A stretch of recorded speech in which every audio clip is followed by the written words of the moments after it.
You're watching Sky News at 4. I'm Rebecca Williams. The top stories. In every large town and city, warnings of a surge in modern slavery in Britain.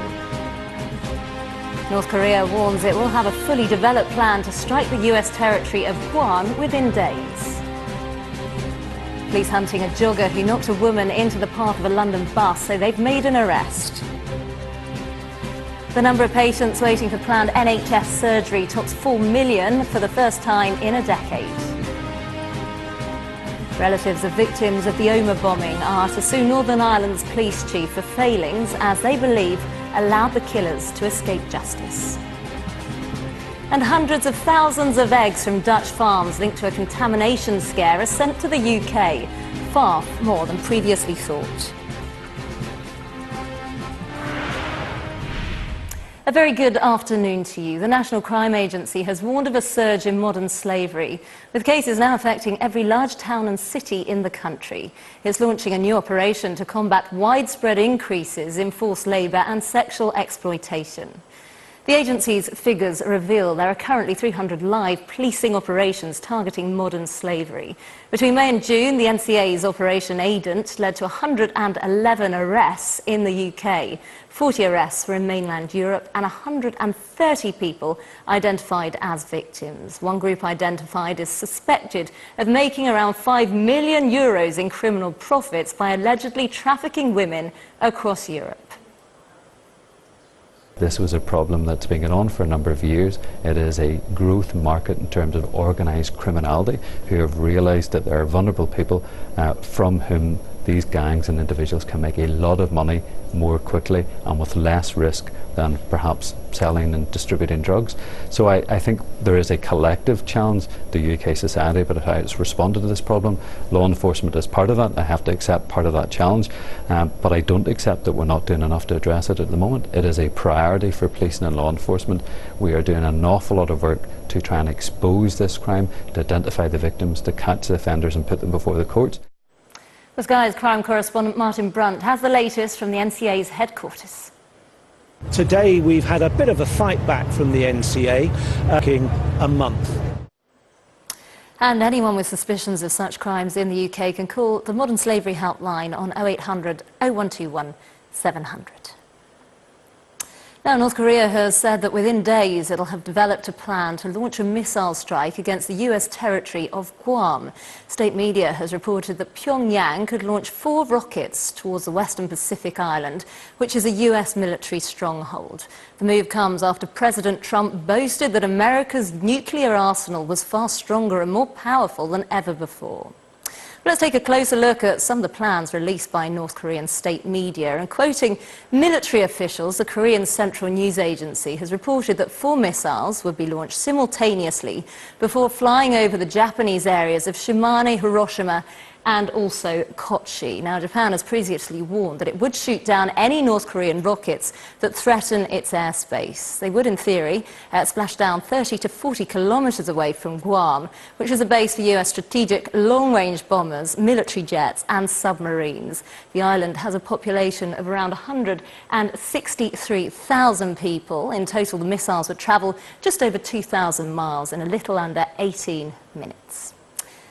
Let's cross live now to Washington, and our correspondent James Matthews is there for us. And James, what is the reaction from the White House? Do they think that North Korea will carry out these threats? It's something they're assessing very carefully. There's been no specific reaction to that specific claim. Now, relatives of victims of the Omagh bomb attack are to sue Northern Ireland's police chief for failings in an investigation that they believe let the killers escape justice. The attack took place in Omagh, County Tyrone, almost 19 years ago. Let's take a closer look at exactly what happened. Well, the attack was carried out on the 15th of August 1998 by a group calling itself the Real IRA, killing 29 people, including a woman who was pregnant with twins, and injuring 220 others. It was the worst attack in the history of the Troubles. Well, an investigation is launched, but it's almost 7 years before anyone is charged over the attack. Sean Hoey, an electrician from County Armagh, is formally charged with the murders of 29 people. But 2 years later, he's found not guilty. The judge criticises police witnesses for deliberate and calculated deception during the 10-month trial. Now, in 2009, Michael McKevitt, Liam Campbell, Colin Murphy and Seamus Daly are found liable for the bombing in a landmark civil case launched by the relatives of the victims, and they were ordered to pay at £1.6 million. Now, in 2014, Seamus Daly, one of those sued in the civil case, is charged by police with the murder of 29 people. But last March, that is the crucial bit, the prosecution case against him collapsed after a key witness contradicted his own testimony. Mr. Daly, who was always denied any involvement in the bombing, is released from prison. Sky's David Blevins has the latest from Omagh. There have been 2 failed attempts to prosecute people in relation to the Omagh bombing at time in the political history of Northern Ireland, and they're hoping, having now served this writ on the Chief Constable, that they may obtain some answers to those questions at last. David Blevins reporting there. Well, let's take a look now at the day's other stories. Police hunting a jogger who in this CCTV footage appears to knock a woman into the path of an oncoming bus on Putney Bridge in London. They've arrested a 41-year-old man on suspicion of causing grievous bodily harm. He was taken to a South London police station where he remains in custody. The arrest comes after a public appeal earlier this week for help to trace the jogger. The incident happened back in May with the woman suffering minor injuries. Around 700,000 contaminated eggs from Dutch farms have been distributed to Britain, far more than previously thought. It was originally believed only 21,000 had entered the food chain, and it's feared millions of eggs in Europe were tainted with traces of a potentially harmful pesticide. The chairman of the Food Standards Agency has released this statement. He has said, "I'm confident that acting quickly is the right thing to do. The number of eggs involved is small in proportion to the number of eggs we eat, and it is very likely that there's a risk to public health. Based on the available evidence, there is no need for people to change the way that they consume or cook eggs. However, fipronil is not legally allowed for use near food-producing animals, and it shouldn't be there." 3 people have been treated for minor injuries after an unidentified substance was delivered in an envelope to a business in London's Borough Market. A property has been evacuated and a crime scene is in place, but Met Police say the incident is not being treated as terror-related at this early stage. London Fire Brigade described it as a chemical incident. A number of people have been injured in a London bus crash near Clapham Junction in South London. The double-decker crashed into a shop at 7 o'clock this morning. 10 patients were treated following the incident, with 3 taken to hospital, including the driver. The Election Commission chairman in Kenya says there was an attempt to hack the country's election systems, but it failed. It comes after an opposition leader rejected provisional electronic results, giving current President Kenyatta the lead, saying the figures were fictitious. A boat carrying dozens of migrants has landed in the middle of a beach full of holidaymakers in southern Spain. The dinghy landed on the beach after crossing the Strait of Gibraltar, but it's not known where it departed from. Spain has seen an increase in attempts by migrants to reach its shores in recent weeks due to good weather conditions. Almost 250,000 people across Britain are experiencing the worst forms of homelessness. The charity Crisis has predicted that by 2026, 16,000 people will be sleeping rough. That's a rise of 76%. Now, at any one point last year, an estimated 236,000 people were experiencing a form of homelessness in Britain. 50,000 of those would have been children. The charity has warned that the most acute forms of homelessness will continue to climb if the state does not take long-term action to tackle it. Well, joining me now from Westminster is Bob Blackman, Conservative MP for Harrow East, whose private member's bill became law as the 2017 Homeless Reduction Act. Thanks ever so much for joining us this afternoon. Why exactly are these figures going up so quickly? Well, clearly there's a lot of pressure on households. Household income is obviously under pressure. The reality is that people become homeless for various reasons, either because a private sector rental comes to an end, the tenancy comes to an end, relationship breakdown, people become unemployed, they have accidents and can no longer work, or there may be people fleeing domestic violence. So there's various different reasons why people become homeless. And one of the reasons why I took up this cause over a year ago was that we saw an increase in the number of people being visibly homeless. I mean, the figures you talk about now are the people sleeping rough, which is the visible sign of people being homeless. But there's also the sofa surfers, people sleeping in friends' houses and other alternative forms of accommodation. It's very expensive, and of course it has a severe impact both on children and all sorts of people at all stages of their lives.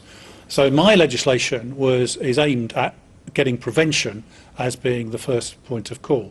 Because at the moment, if you approach a local authority, if you've got children under the age of 16, if you've got drug or alcohol problems, if you've got mental or physical health problems which disable you, then you'll get treated as priority homeless by a local authority. But if you're not in one of those categories, a local authority will just routinely turn people away. So my legislation that I'm glad is now on the statute books means that up to 56 days before someone becomes homeless, they'll be able to approach their local authority. The local authority will produce a plan for them, and then at the end of the plan, at the end of the actions, there should be an offer of accommodation, probably in the private sector. It may not be where people are living right now, but at least there will be a place for people to live. And I think that's the first aspect. The second aspect that we have as a solution... Can I just ask you very quickly, I want to pick up on the sofa surfing, because lots of people aren't aware that this falls into the figures, but actually the majority of people in these figures are sofa surfing. What kind of impact does that have on people's lives? Well, obviously it means they don't have a secure place to live, and very quickly people run out of friends or people that will accommodate them for a temporary period of time. And if they've got access to some sort of finance, then obviously they can stay in hotels or guest houses or whatever. But then once they run out of that, they go to friends. Once friends say, well, I'm very sorry, but you can no longer stay here, then often they end up sleeping rough or sleeping in cars or other forms of homelessness. And that's, of course, all invisible right now. And the reality is that what we've got to do is make sure that we build more homes for people at prices they can afford to pay. And is there also an element that big cities are a victim of their own success? So rents are going up and up and up, and people simply can't afford to pay them. Well, one of the reasons why rents are going up is that supply hasn't actually kept up with demand. We know for the last 30 years that realistically governments of all political persuasions should have been building 200,000 new homes, and we've come nowhere near that number. Back in 2009 we had the lowest level of house building since the 1920s, and slowly the numbers have crept back up. We're about 165,000 units completed last year. That's still below the numbers we need. So what we've got to do is make sure we have low cost, I think, system built housing at a price that people can afford to rent, maybe to buy if that's what they choose to do, and put those in place quickly so people have somewhere to live. I mean, the cost of, just in London alone, the cost for local authorities housing priority need households is £600 million a year in temporary accommodation. That's a huge cost, that if we can actually reduce that cost, we can make sure that money is better spent on providing permanent homes for people. And how about this idea of property guardians? Because we've seen it is used in cities like Bristol, where council properties that are derelict or empty are let out to people to look after them.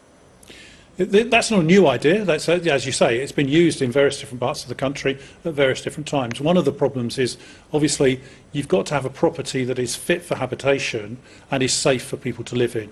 I worry if you've got electrical or gas equipment in a property, if it's not being installed and looked after by competent engineers, there's a risk to life and limb, and that's a serious concern. And I think that's one of the aspects that does need to be carefully examined before you start bringing properties in that guise back into usage. I'm far more into what I would call system-built housing that can be put up relatively cheaply. It isn't long-term housing, but it can last for 30 years, and then allowing local authorities to rent the properties on a rental that is commensurate with the cost of building the properties in the first place. which is something that is used in Germany, it's used in Holland quite a lot, and something that we could learn from and utilise here. The other aspect that we've got to look at very closely is that, the various different social landlords, the housing associations, have got large-scale reserves, and those could be utilised to build properties for the crisis that we face in terms of providing much more affordable accommodation that people could afford to rent, rather than getting into a position of ever-increasing benefits and ever-increasing rent levels. Because until we address the demand and get the supply side right, we're never going to actually cause this problem to go away. All right, all very interesting ideas. Thank you, Bob Blackman, Conservative MP for Harrow East. Appreciate your time. This is Sky News. Let's find out now what's coming up in the sports. Thanks, Rebecca. We'll bring you the latest from the final golf major of the year, and Barcelona. Welcome back. You're watching Sky News. Let's cross over now to the Sports Centre for an update from there.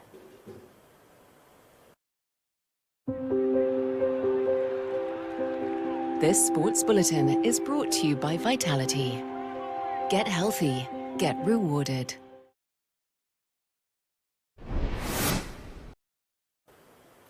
Well, it's looking warmer and brighter outside as it's set to continue. Let's take a look at the weather. While gentle winds cool Europe,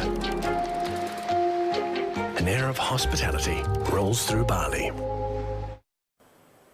England and Wales will be dry overnight, but I'm afraid Scotland, Northern Ireland and Ireland will turn wet and windy. Before then, most places will have a dry and quite sunny end to the afternoon, but northwest Scotland will be cloudy with a few showery outbreaks. Scotland, Ireland and Northern Ireland will see rain and hill fog spreading in, or strengthening winds overnight. The rain will be heavy and persistent over northern and western Scotland, generally lighter and more sporadic elsewhere, but England and Wales will see a few mist patches. The weather, sponsored by Qatar Airways. Still to come here on Sky News, North Korea says that within days it will have developed a plan to launch a missile strike against the US territory of Guam.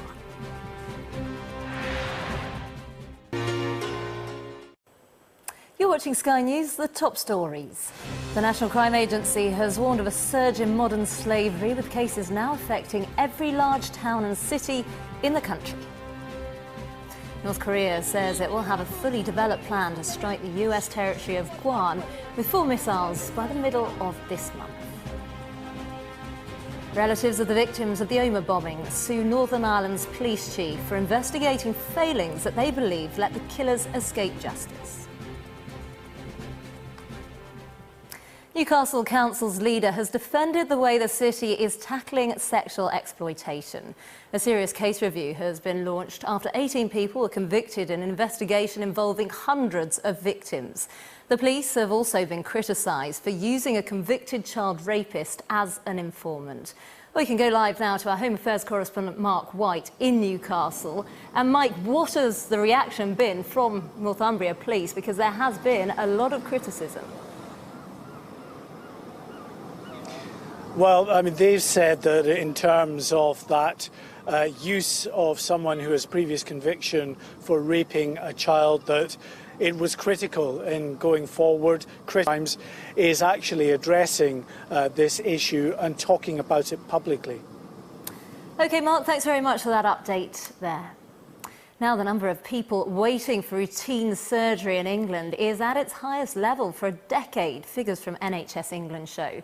They've also missed their 4-hour or less A&E waiting time target, which they last achieved in 2015. Well, let's take a closer look at some of the figures, and they show that more than 280,000 people have been added to waiting lists, meaning over 4 million people are currently waiting for treatment. Now, the total number of bed days lost due to delayed transfers of care was over 2.2 million. That's an increase of more than 360,000. Now, there have been more than 80,000 cancelled elective operations, which is equal to more than 1,500 per week. Well, let's cross live to Westminster now and our political correspondent Lewis Goodall. And Lewis, yet more evidence of the pressures that the NHS is under. Yes, Gregory, it's still rather forgotten in the tumult of the post-election period, some of these bread and butter issues, haven't we, that really were a big problem for the government before the election. And surely, yes, NHS waiting times is going to be something, and an issue which is, I think, going to dominate the next few months, particularly as we go towards the winter. I mean, just take a listen to this. Dr. Mark Holland, who's president of the Society for Acute Medicine, essentially one of the trade bodies that represents accident emergency doctors in particular, of course, as we go towards the winter, those pressures, those ever-mounting pressures on the NHS are going to get all the more severe. Indeed, and worrying news for patients as well. Thanks very much for that, Lewis. Now, still to come here on Sky News, more on those 700,000 eggs from Dutch farms linked to a contamination scare that have been sent to the UK. Welcome back. Let's get more now on North Korea's plan to fire 4 intermediate-range missiles towards the US island territory of Guam. Pyongyang has said it will complete its strategy in a matter of days, the move follows President Donald Trump's warning of fire and fury like the world has never seen if North Korea makes any more threats against the US.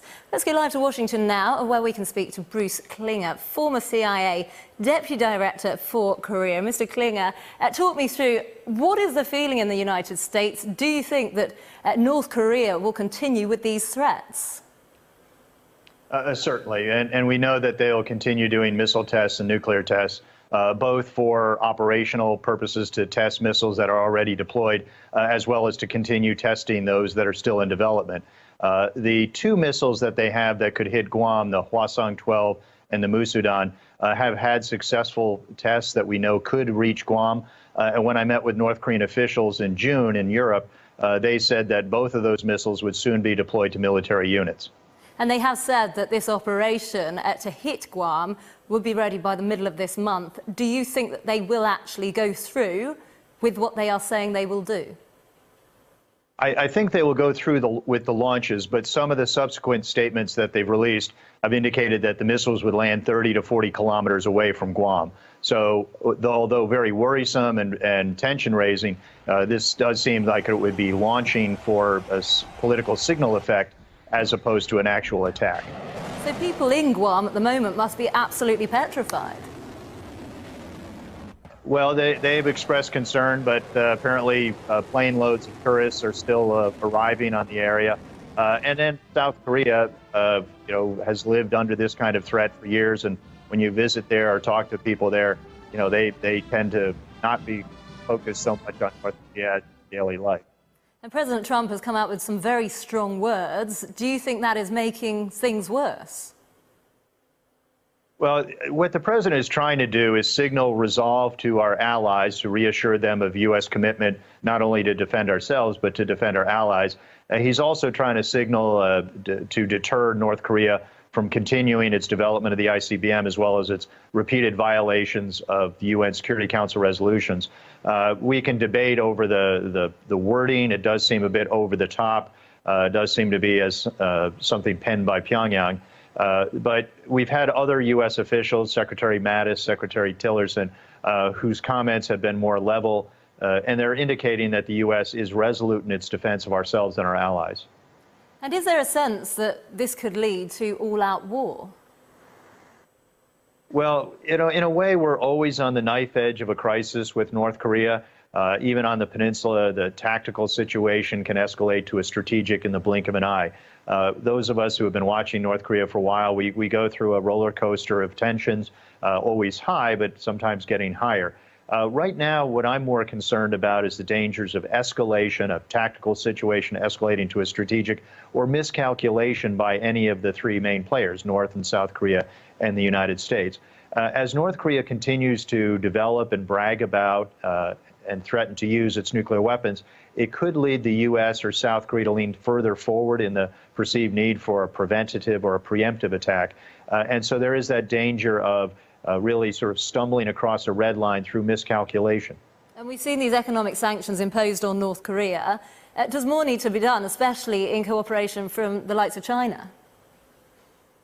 Right. Well, China has shown itself to be part of the problem rather than part of the solution. But what we need to do is divorce law enforcement from diplomacy. So while we continue to implore and coerce and pressure North Korea to doing more complete implementation of UN Security Council required sanctions, the U.S. needs to no longer hold back on enforcing its laws. And by that I mean that the vast majority of all international financial transactions in the world are denominated in dollars, which means they have to go through a U.S. bank, and that includes North Korea and China. So we've known for years that there are Chinese entities acting on behalf of North Korea, money laundering and other crimes using the U.S. financial system, and we have been holding back from sanctioning and fining those entities, including in China.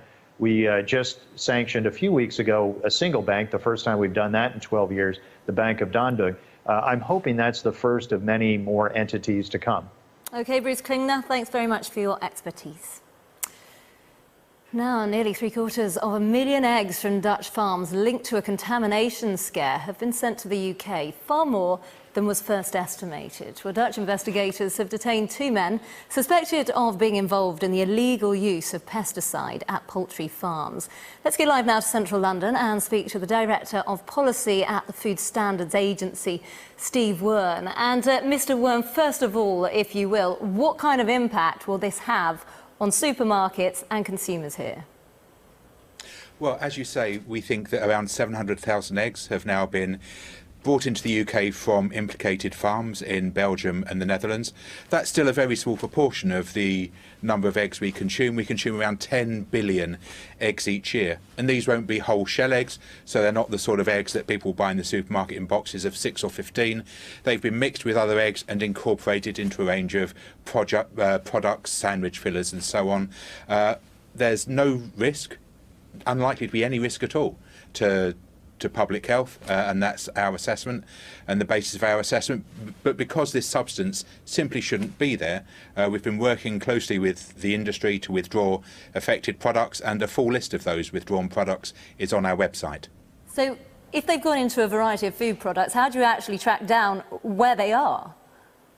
Well, that's precisely what we've been doing, with great help from the food industry, since we first learnt of the import of these eggs into the UK back just on Saturday.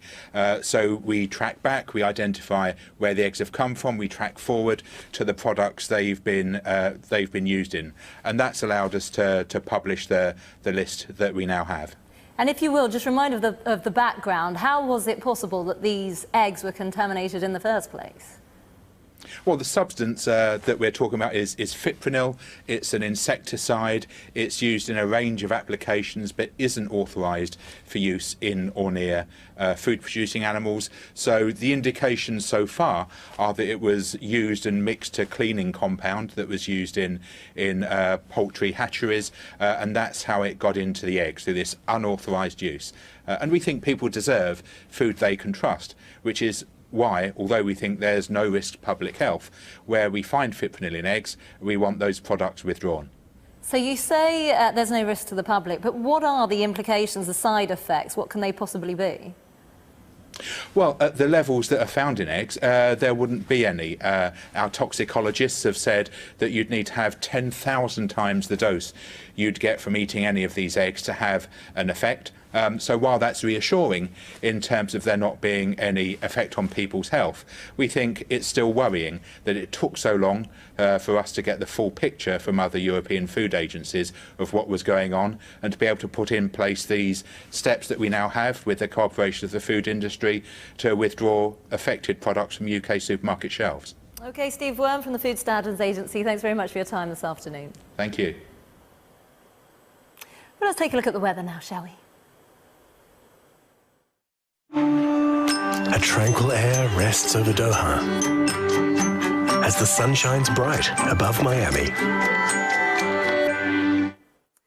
England and Wales will be dry overnight, but I'm afraid Scotland, Northern Ireland and Ireland will turn wet and windy. Before then, most places will have a dry and quite sunny end to the afternoon, but northwest Scotland will be cloudy with a few showery outbreaks. Scotland, Ireland and Northern Ireland will see rain and hill fog spreading in on strengthening winds tonight. The rain will be heavy and persistent over northern and western Scotland, generally lighter and more sporadic elsewhere. England and Wales, meanwhile, will be dry with a few mist patches forming under clear skies.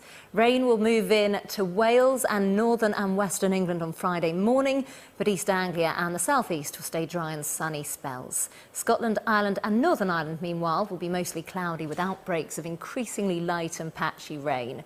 It'll be rather cool in the north and west. Southeast England will see a little patchy rain, but overall pretty dry and bright. The weather, sponsored by Qatar Airways. You're watching Sky News. Coming up, shocking figures that reveal modern slavery is affecting every city in the UK. More on that coming up after the break.